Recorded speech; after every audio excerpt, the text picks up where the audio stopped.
Bayangin kamu jadi orang yang tenang, sejuk di bawah tekanan. Orang-orang mau dan nyaman kerja sama kamu cuma karena kecerdasan emosional yang baik.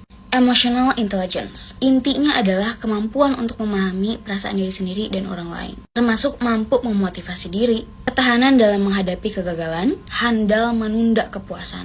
Beberapa ahli bilang kalau kecerdasan emosional ini nggak bisa diukur karena kita bisa aja hasil tesnya bagus tapi kenyataannya nggak kayak gitu.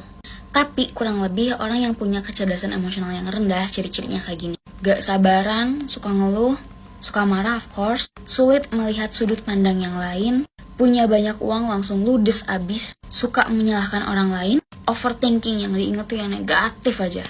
Aku pun termasuk orang yang punya kecerdasan emosional yang rendah. Walaupun selama ini aku mengklaim aku orangnya jarang marah. Jarang banget marah.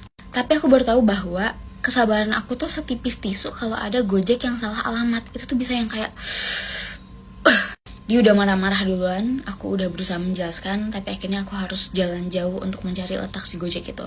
Tapi mungkin baru pertama kali ya. Kecerdasan emosional ini sama kayak kecerdasan yang lain, alias bisa dipelajari dan dilatih. Nah, jadi cara aku latihan, versi aku sendiri kayak gini. Belajar nahan belanja, sesuatu yang kita pengen, biasanya aku impulsif kan, beli ini, beli itu. Sekarang tuh beneran ditahan banget sampai aku beneran butuh. Kedua, jujur sama perasaan. Bilang gak baik-baik aja kalau emang lagi gak baik-baik aja.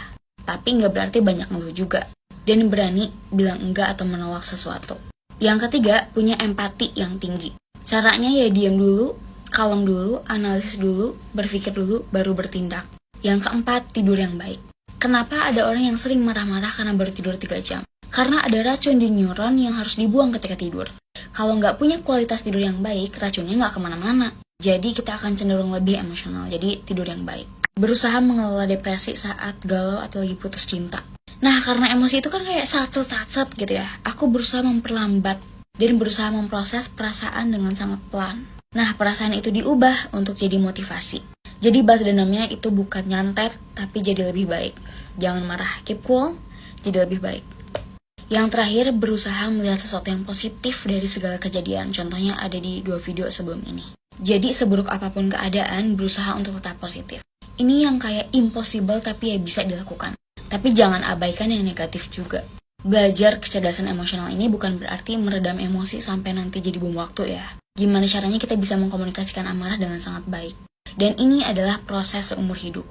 Ada kisah inspiratif dari kecerdasan emosional tapi nggak bisa dibahas sekarang, jadi tunggu ya.